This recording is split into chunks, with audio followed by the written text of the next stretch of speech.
Good morning, everybody. We are live here from the birdhouse. It is the end of November and it is very close to Thanksgiving. We're just a couple days out. So I thought we'd talk a little bit about the wild turkey, as a lot of us will be celebrating with some turkey on the table.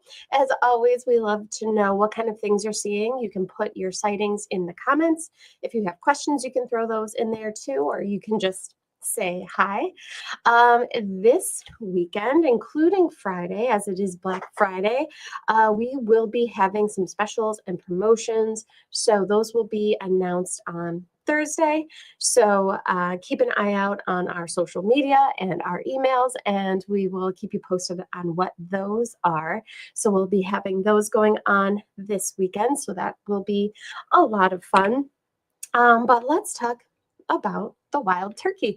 Most of us will have the day off on Thursday in celebration of this beautiful bird.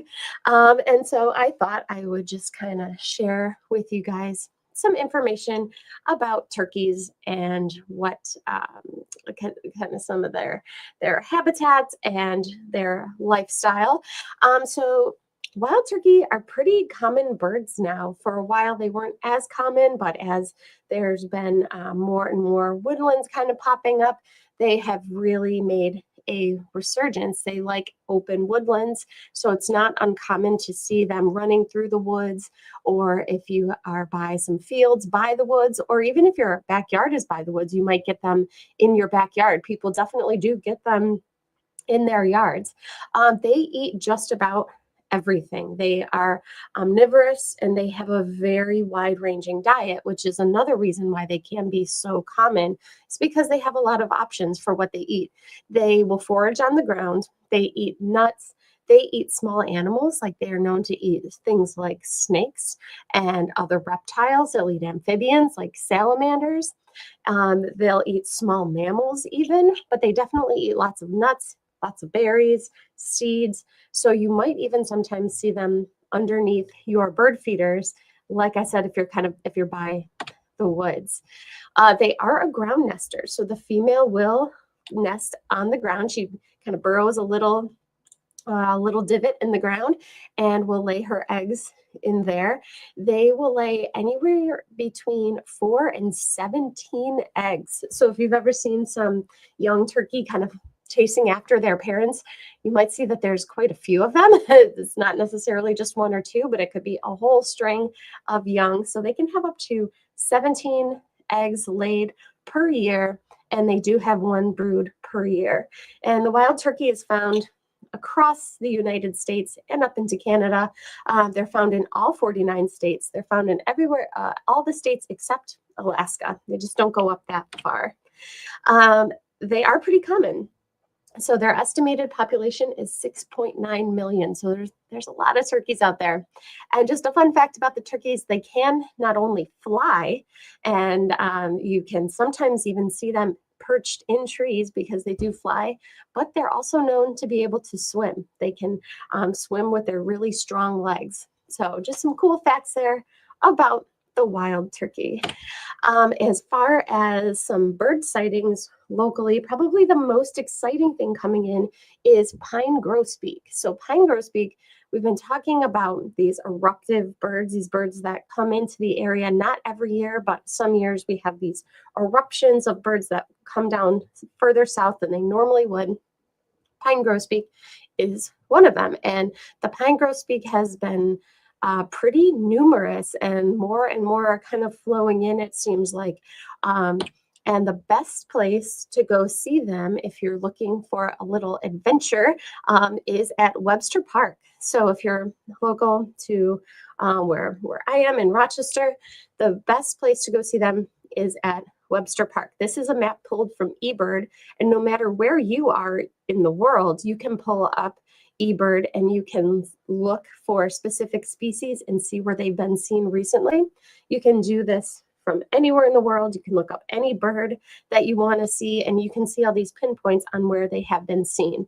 So looking through the eBird data, there's been times where there's been up to 10 pine grosbeaks seen at a time, which is kind of a lot compared to other years. So it's really fun to be able to see that these birds are really flowing in. So that's probably the most exciting thing as far as local birding goes at the moment. So if you're looking for something to do on your day off on Thursday, take a trip over to Webster Park to check out these pine grosbeaks. They've been seen with some pretty good regularity. The other eruptive bird that's coming into that same area is going to be evening grosbeaks. So they've been seen kind of in that same area over in Webster Park and in Durand Eastman Park also. So evening grosbeak, not in the same numbers as the pine grosbeak, but the evening grosbeak has also been seen. And you never know, check out your feeders, because evening grosbeak are more likely to come to bird feeders than the pine grosbeak are.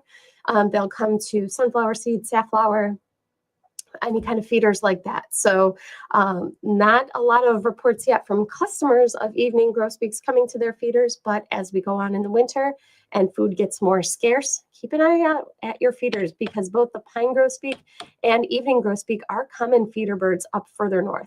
So that's some exciting birding news from around here. And if you do go out to look for some of these birds, also be on the lookout for Bohemian waxwing. This is another eruptive bird that will come down to this area for the winter sometimes.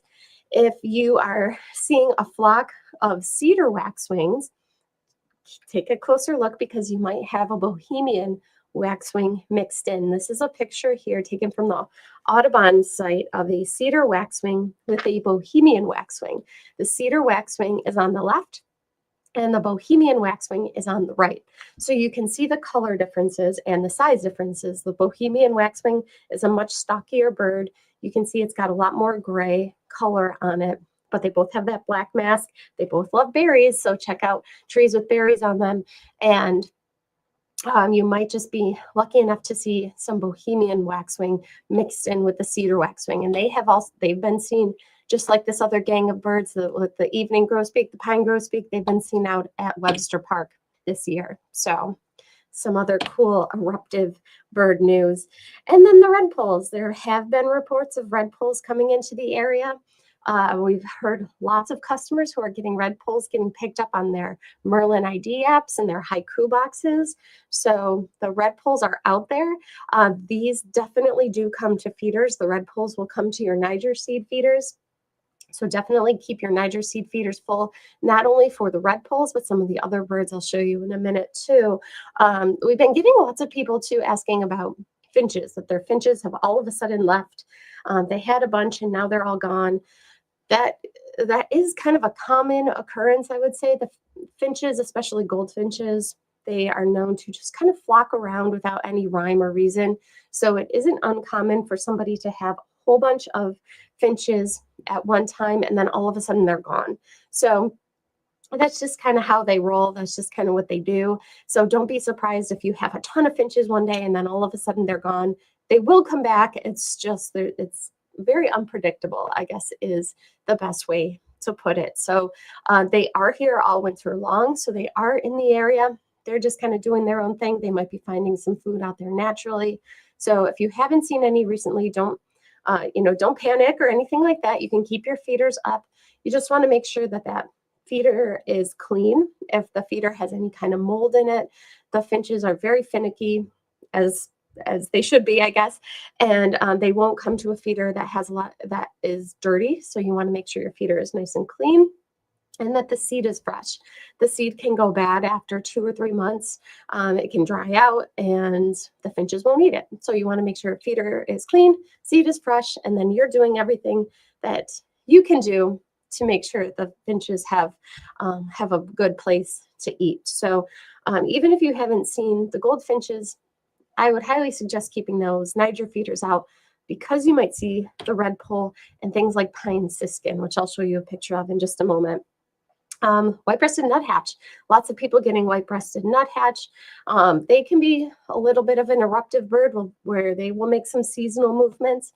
Not only are white-breasted nuthatch around and they're common year-round, but there's also the red-breasted nuthatch. And red-breasted nuthatch will absolutely come to feeders. They'll come to suet feeders. They'll come to sunflower seed feeders. And then this is a picture here of a red-breasted nuthatch at a Niger feeder that has our finch favorite mix in it. So they will come to feeders definitely, and it's been a pretty good year for red-breasted nuthatches. So this might be a new bird for you in your yard. Really, really cute little nuthatch, a little smaller than the white-breasted nuthatch, so be on the lookout for them as well. Here's a pine siskin, another bird that will come to your finch feeders. So you might not be seeing goldfinches at the moment, but you might be seeing some of these guys. So these are pine siskin. So be on the lookout for those goldfinches, pine siskin, and red poles at your Niger feeders. Dark-eyed juncos are definitely here in large numbers. They make cute little kind of whistling calls. There's lots of them around. They'll be here all winter long. They're a very predictable winter bird that we get every year coming back to the area. If you have bird feeders out this winter, odds are very, very, very strong you will get a dark-eyed junco. And then still be on the lookout for things like white-throated sparrow and white-crowned sparrow in backyards right now. So a good mix of different songbirds are definitely out there on top of your normal cast of characters like cardinals and blue jays and chickadees and tufted titmouse. There are some different birds that are still flowing through that you can expect in your backyard. And also the predators, things like Cooper's hawk will become more common in your backyard as food becomes more scarce, and these predators are looking for some food that's readily available, and some of that food is found at your bird feeders in as far as the little songbirds go. These Cooper's hawks and sharp-shinned hawks are known to feed on songbirds, and so you might get some of them hanging out in your backyard as well. So don't be surprised if you see some of them hanging around, and if you do and you don't want them there, one thing that you can do is just take your feeders down for a few days. All those little songbirds tend to disperse, and then the predators will disperse as well. So I just want to say, from all of us at the Birdhouse, happy Thanksgiving to everybody. We will be closed on Thursday for Thanksgiving, but we'll be open on 9 a.m. on Friday morning for Black Friday, and we'll have some Black Friday and Small Business Saturday promotions going on. We'll have a lot of really good binocular promos going out. So if you're looking for some binoculars, we'll be able to hook you up there, and we'll have some other specials as well. We've got some people who are on and saying hi. Let's see. We've got Ari, let's see, Ari, I'll just say Ari says hi. We've got Randy on saying good morning, and Randy says they've been having some nuthatches in their yard too. So lots of people seeing some nuthatch activity locally. We've been hearing about quite a few white-breasted and red-breasted nuthatches at feeders, which is a lot of fun. So it looks like that's everybody's comments and questions for the day. We'll be back on Saturday with another broadcast. And until then, have a wonderful Thanksgiving. Have a wonderful rest of the week. And we will talk to you soon. Take care. Bye-bye.